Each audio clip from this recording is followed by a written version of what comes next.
मयि सर्वाणि कर्माणि सन्न्यस्याध्यात्मचेतसा निराशीर्निर्ममो भूत्वा युध्यस्व विगतज्वरः। इसलिए अर्जुन, तू अध्यात्म चेतसा अंतरात्मा में चित्त का निरोध करके ध्यानस्थ होकर संपूर्ण कर्मों का मुझ में अर्पण करके आशा रहित, ममता रहित और संताप रहित होकर युद्ध कर। जब चित्त ध्यान में स्थित है, लेश मात्र भी कहीं आशा नहीं, कर्म में ममत्व नहीं है, असफलता का संताप नहीं है, तो वो पुरुष कौन सा युद्ध करेगा?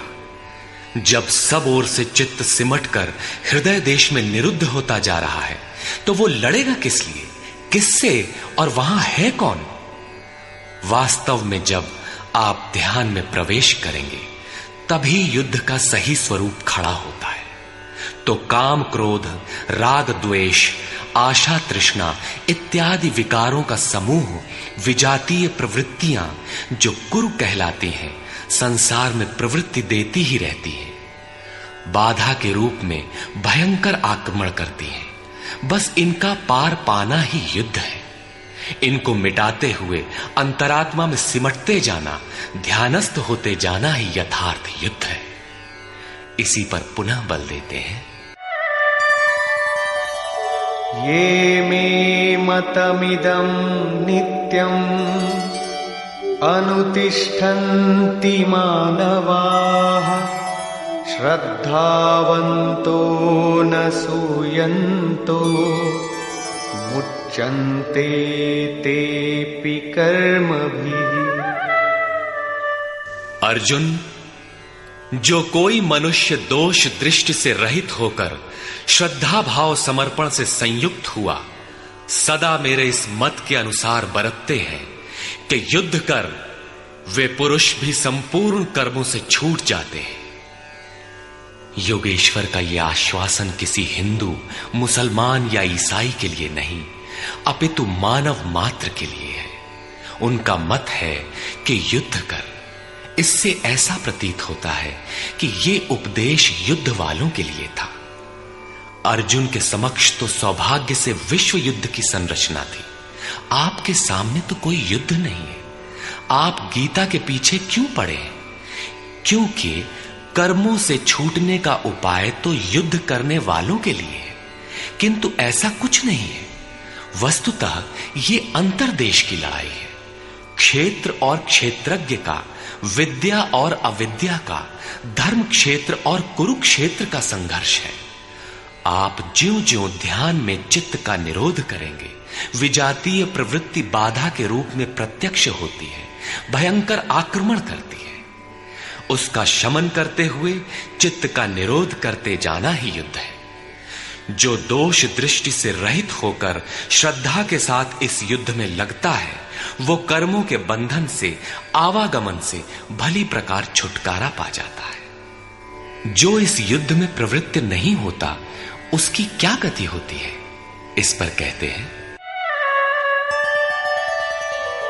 ये त्वेतदभ्यसूयन्तो नानुतिष्ठन्ति मे मतम् सर्वज्ञानविमूढांस्तान् विद्धि नष्टान चेतसः। जो दोष दृष्टि वाले अचेतसः, मोह निशा में अचेत लोग मेरे इस मत के अनुसार नहीं बरतते, अर्थात ध्यानस्थ होकर आशा, ममता, संताप रहित होकर समर्पण के साथ युद्ध नहीं करते, सर्वज्ञान विमूढ़ान, ज्ञान पथ में सर्वथा मोहित उन लोगों को तू कल्याण से भ्रष्ट हुआ ही जान। जब यही सही है तो लोग करते क्यों नहीं? इस पर कहते हैं, सदृशं चेष्टते स्वस्याः प्रकृतेर्ज्ञानवानपि प्रकृतिं यान्ति भूतानि निग्रहः किं करिष्यति। सभी प्राणी अपनी प्रकृति को प्राप्त होते हैं, अपने स्वभाव से परवश होकर कर्म में भाग लेते हैं। प्रत्यक्षदर्शी ज्ञानी भी अपनी प्रकृति के अनुसार चेष्टा करता है। प्राणी अपने कर्मों में बरतते हैं और ज्ञानी अपने स्वरूप में। जैसा जिसकी प्रकृति का दबाव है वैसा ही कार्य करता है। यह स्वयं सिद्ध है, इसमें निराकरण कोई क्या करेगा। यही कारण है कि सभी लोग मेरे मत के अनुसार कर्म में प्रवृत्त नहीं हो पाते। वे आशा, ममता, संताप का, दूसरे शब्दों में राग द्वेष का त्याग नहीं कर पाते, जिससे कर्म का सम्यक आचरण नहीं हो पाता। इसी को और स्पष्ट करते हैं और दूसरा कारण बताते हैं। इंद्रियस्येन्द्रियस्यार्थे रागद्वेषौ व्यवस्थितौ तयोर्न वशमागच्छेत् तौ ह्यस्य परिपन्थिनौ। इंद्रिय और इंद्रियों के भोगों में राग और द्वेष स्थित हैं। इन दोनों के वश में नहीं होना चाहिए, क्योंकि इस कल्याण मार्ग में कर्मों से छूट जाने वाली प्रणाली में ये राग और द्वेष दुर्धर्ष शत्रु हैं, आराधना का अपहरण कर ले जाते हैं। जब शत्रु भीतर हैं तो बाहर कोई किसी से क्यों लड़ेगा। शत्रु तो इंद्रिय और भोगों के संसर्ग में है, अंतःकरण में है। अतः ये युद्ध भी अंतःकरण का युद्ध है, क्योंकि शरीर ही क्षेत्र है जिसमें सजातीय विजातीय दोनों प्रवृत्तियां, विद्या और अविद्या रहती हैं, जो माया के दो अंग हैं। इन्हीं प्रवृत्तियों का पार पाना, सजातीय प्रवृत्ति को साध कर विजातीय का अंत करना युद्ध है। विजातीय समाप्त होने पर सजातीय का उपयोग समाप्त हो जाता है। स्वरूप का स्पर्श करके सजातीय का भी उसके अंतराल में विलय हो जाना, इस प्रकार प्रकृति का पार पाना युद्ध है, जो ध्यान में ही संभव है। राग द्वेष के शमन में समय लगता है, इसलिए बहुत से साधक क्रिया को छोड़कर सहसा महापुरुष की नकल करने लग जाते हैं। श्री कृष्ण इससे सावधान करते हैं।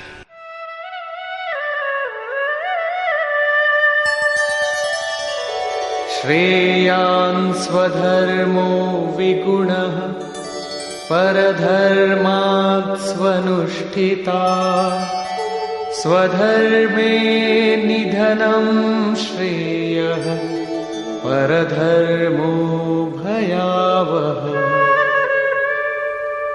अच्छी प्रकार आचरण किए हुए दूसरे के धर्म से गुण रहित भी अपना धर्म अधिक उत्तम है। स्वभाव से उत्पन्न कर्म में प्रवृत्त होने की क्षमता स्वधर्म है, अतः स्वधर्माचरण में मरना भी परम कल्याणकारक है। अपनी क्षमता के अनुसार कर्म में प्रवृत्त होने से साधक एक न एक दिन पार पा जाता है। जहां से साधन छूटेगा, शरीर मिलने पर वहीं से पुनः प्रारंभ होगा। आत्मा तो मरता नहीं। शरीर अर्थात वस्त्र बदलने से आपके बुद्धि विचार बदल तो नहीं जाते। आगे वालों की तरह स्वांग बनाने से साधक भय को प्राप्त होगा। भय प्रकृति में होता है, परमात्मा में नहीं। प्रकृति का आवरण और घना हो उठेगा। स्वधर्म क्या है? अध्याय 2 में श्री कृष्ण ने स्वधर्म का नाम लिया था कि स्वधर्म को भी देखकर तू युद्ध करने योग्य है। क्षत्रिय के लिए इससे बढ़कर कल्याणकारी मार्ग नहीं है। स्वधर्म में अर्जुन क्षत्रिय पाया जाता है। संकेत किया कि अर्जुन, जो ब्राह्मण है, वेदों का उपदेश उनके लिए क्षुद्र जलाशय के तुल्य है। तू वेदों से ऊपर उठ और ब्राह्मण बन, अर्थात स्वधर्म में परिवर्तन संभव है। वहां पुनः कहा कि राग द्वेष के वश में न हो, इन्हें काट, स्वधर्म श्रेयस्कर है। इनका यह आशय नहीं है कि अर्जुन किसी ब्राह्मण की नकल करके उस जैसी वेशभूषा बना ले। एक ही कर्म पथ को महापुरुष ने 4 श्रेणियों में बांट दिया। निकृष्ट, मध्यम, उत्तम, अति उत्तम। इन श्रेणी के साधकों को क्रमशः शूद्र, वैश्य, क्षत्रिय और ब्राह्मण की संज्ञा दी। शूद्र वाली क्षमता से कर्म का आरंभ होता है और साधना क्रम में वही साधक ब्राह्मण बन सकता है। इससे भी आगे जब वो परमात्मा में प्रवेश पा जाता है तो न ब्राह्मणो न क्षत्रियः न वैश्यो न शूद्रः चिदानंद रूपः शिवः केवलोहम्, वो वर्णों से ऊपर हो जाता है। यही श्री कृष्ण भी कहते हैं कि चातुर्वर्ण्यम मया सृष्टम, 4 वर्णों की रचना मैंने की। तो क्या जन्म के आधार पर मनुष्यों को बांटा? नहीं, गुण कर्म विभागशः, गुणों के आधार पर कर्म बांटा गया। कौन सा कर्म? क्या सांसारिक कर्म? श्री कृष्ण कहते हैं नहीं, नियत कर्म। नियत कर्म क्या है? वो है यज्ञ की प्रक्रिया जिसमें होता है श्वास में प्रश्वास का हवन, प्रश्वास का श्वास में हवन, इंद्रिय संयम इत्यादि, जिसका शुद्ध अर्थ है योग साधना, आराधना। इस आराधना कर्म को ही 4 श्रेणियों में बांटा गया। जैसी क्षमता वाला पुरुष हो उसे उसी श्रेणी से प्रारंभ करना चाहिए। यही सबका अपना अपना स्वधर्म है। यदि वो आगे वालों की नकल करेगा तो भय को प्राप्त होगा। सर्वथा नष्ट तो नहीं होगा, क्योंकि इसमें बीज का नाश तो नहीं होता। हां, वो प्रकृति के दबाव से भयाक्रांत, दीनहीन अवश्य हो जाएगा। शिशु कक्षा का विद्यार्थी स्नातक कक्षा में बैठने लगे तो स्नातक क्या बनेगा? वो प्रारंभिक वर्णमाला से भी वंचित रह जाएगा। अर्जुन प्रश्न रखता है कि मनुष्य स्वधर्म का आचरण क्यों नहीं कर पाता? अर्जुन उवाच अथ केन प्रयुक्तोऽयं पापं चरति पुरुषः अनिच्छन्नपि वार्ष्णेय बलादिव नियोजितः। हे कृष्ण, फिर ये पुरुष बरबस घसीट कर लगाए हुए के सदृश न चाहता हुआ भी किसकी प्रेरणा से पाप का आचरण करता है? आपके मत के अनुसार क्यों नहीं चल पाता? इस पर योगेश्वर श्री कृष्ण कहते हैं, श्री भगवान उवाच काम एष क्रोध एष रजो गुण समुद्भवः महाशनो महापाप्मा विद्येनमिह वैरिणम्। अर्जुन, रजोगुण से उत्पन्न ये काम और ये क्रोध अग्नि के समान भोग भोगने से कभी न तृप्त होने वाले बड़े पापी हैं। काम क्रोध राग द्वेष के ही पूरक है। अभी मैंने जिसकी चर्चा की थी, इस विषय में तू इनको ही शत्रु जान। अब इनका प्रभाव बताते हैं।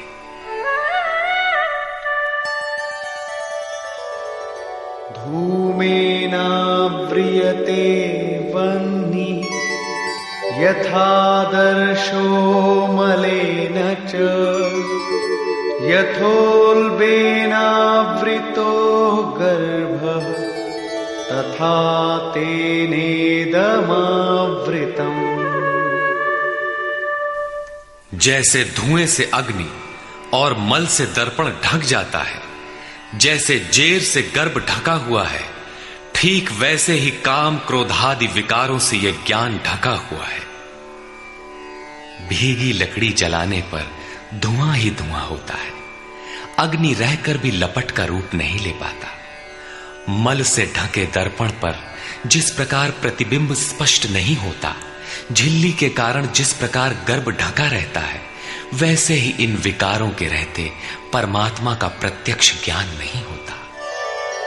आवृतं ज्ञानमेतेन ज्ञानिनो नित्यवैरिणा कामरूपेण कौन्तेय दुष्पूरेणानलेन च।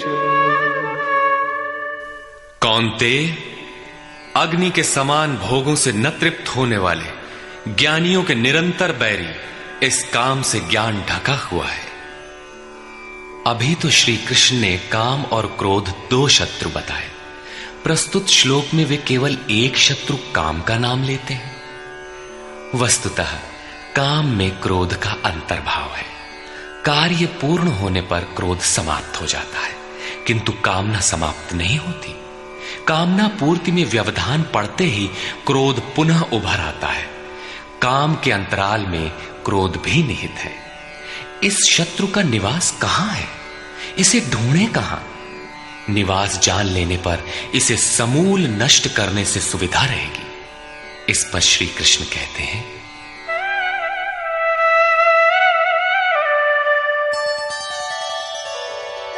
इंद्रियाणि मनो बुद्धि अस्याधिष्ठानमुच्यते एतैर्विमोहयत्येष ज्ञानमावृत्य देहिनम्। इंद्रियां, मन और बुद्धि इसके वास स्थान कहे जाते हैं। ये काम इन मन, बुद्धि और इंद्रियों के द्वारा ही ज्ञान को आच्छादित करके जीवात्मा को मोह में डालता है। तस्मात् त्वमिन्द्रियाण्यादौ नियम्य भरतर्षभ पाप्मानं प्रजह्येनं ज्ञान विज्ञाननाशनम्। इसलिए अर्जुन, तू पहले इंद्रियों को नियम्य संयत कर, क्योंकि शत्रु तो इनके अंतराल में छिपा है। वो तुम्हारे शरीर के भीतर है, बाहर खोजने से वो कहीं नहीं मिलेगा। इंद्रियों को वश में करके ज्ञान और विज्ञान का नाश करने वाले इस पापी काम को ही मार। ये हृदय देश की अंतर जगत की लड़ाई है। काम सीधे पकड़ में नहीं आएगा, अतः विकारों के निवास स्थान का ही घेराव कर लो, इंद्रियों को ही संयत कर लो। किंतु इंद्रियों और मन को संयत करना तो बड़ा कठिन है। क्या ये हम कर पाएंगे? इस पर योगेश्वर श्री कृष्ण आपकी सामर्थ्य बताते हुए प्रोत्साहित करते हैं।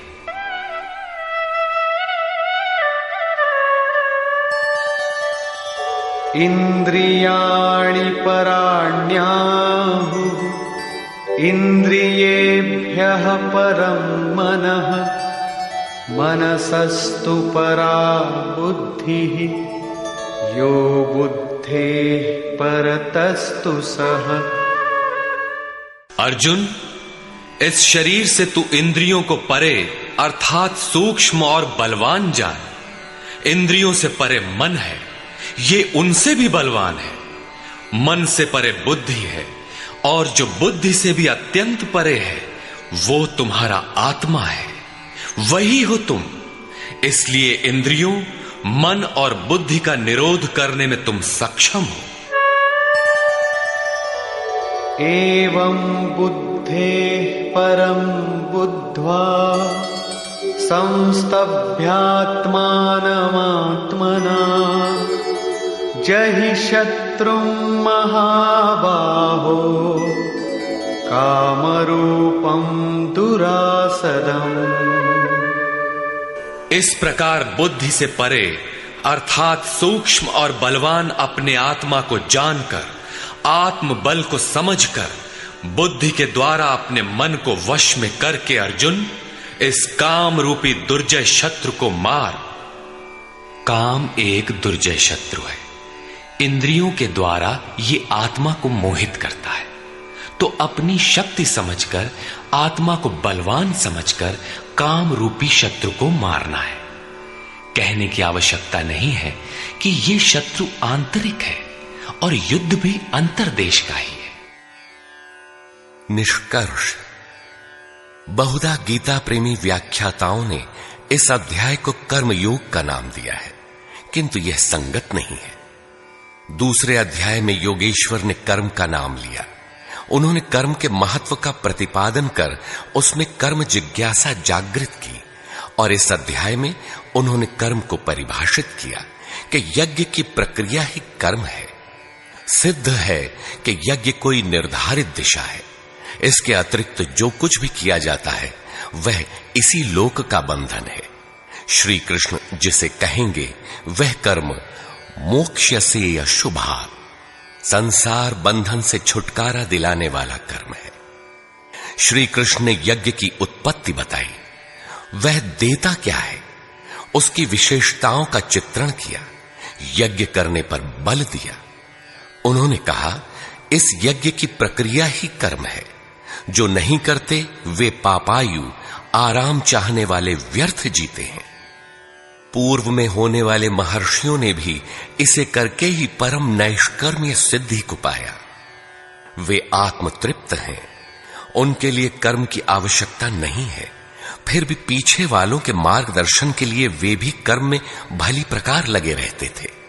उन महापुरुषों से श्री कृष्ण ने अपनी तुलना की कि मेरा भी अब कर्म करने से कोई प्रयोजन नहीं है, किंतु मैं भी पीछे वालों के हित के लिए ही कर्म में बरतता हूं। श्री कृष्ण ने स्पष्ट अपना परिचय दिया कि वे एक योगी थे। उन्होंने कर्म में प्रवृत्त साधकों को चलायमान न करने को कहा, क्योंकि कर्म करके ही उन साधकों को स्थिति प्राप्त करनी है। यदि नहीं करेंगे तो नष्ट हो जाएंगे। इस कर्म के लिए ध्यानस्थ होकर युद्ध करना है। आंखें बंद हैं, इंद्रियों से सिमटकर चित्त का निरोध हो चला तो युद्ध कैसा। उस समय काम, क्रोध, राग, द्वेष बाधक होते हैं। इन विजातीय प्रवृत्तियों का पार पाना ही युद्ध है। आसुरी संपद कुरुक्षेत्र विजातीय प्रवृत्ति को शनैः शनैः छांटते हुए ध्यानस्थ होते जाना ही युद्ध है। वस्तुतः ध्यान में ही युद्ध है। यही इस अध्याय का सारांश है, जिसमें न कर्म बताया न यज्ञ। यदि यज्ञ समझ में आ जाए तो कर्म समझ में आए। अभी तो कर्म समझाया ही नहीं गया। इस अध्याय में केवल स्थित प्रज्ञ महापुरुष के प्रशिक्षणात्मक पहलू पर बल दिया गया। यह तो गुरुजनों के लिए निर्देश है। वे न भी करें तो उन्हें कोई क्षति नहीं, और न ऐसा करने में उनका अपना कोई लाभ ही है। किंतु जिन साधकों को परम गति अभीष्ट है उनके लिए विशेष कुछ कहा ही नहीं। तो यह कर्मयोग कैसे है? कर्म का स्वरूप भी स्पष्ट नहीं है जिसे किया जाए, क्योंकि यज्ञ की प्रक्रिया ही कर्म है। अभी तक उन्होंने इतना ही बताया, यज्ञ तो बताया नहीं। कर्म का स्वरूप स्पष्ट कहां हुआ? हां, युद्ध का यथार्थ चित्रण गीता में यहीं पाया जाता है। संपूर्ण गीता पर दृष्टिपात करें तो अध्याय 2 में कहा कि शरीर नाशवान है, अतः युद्ध कर। गीता में युद्ध का यही ठोस कारण बताया गया। आगे ज्ञान योग के संदर्भ में क्षत्रिय के लिए युद्ध ही कल्याण का एकमात्र साधन बताया गया, और कहा कि यह बुद्धि तेरे लिए ज्ञान योग के विषय में कही गई। कौन सी बुद्धि? यही कि हार जीत दोनों दृष्टियों में लाभ ही है, ऐसा समझकर युद्ध कर। फिर अध्याय 4 में कहा कि योग में स्थित रहकर हृदय में स्थित अपने संशय को ज्ञान रूपी तलवार द्वारा काट। वह तलवार योग में है। अध्याय 5 से 10 तक युद्ध की चर्चा तक नहीं है। 11वें अध्याय में केवल इतना कहा कि ये शत्रु मेरे द्वारा पहले से ही मारे गए हैं। तू निमित्त मात्र होकर खड़ा भर हो जा, यश को प्राप्त कर। ये तुम्हारे बिना भी मारे हुए हैं, प्रेरक करा लेगा।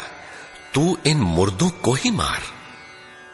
अध्याय 15 में संसार सुविरूढ़ मूल वाला पीपल वृक्ष जैसा कहा गया, जिसे असंगता रूपी शस्त्र द्वारा काटकर उस परम पद को खोजने का निर्देश मिला।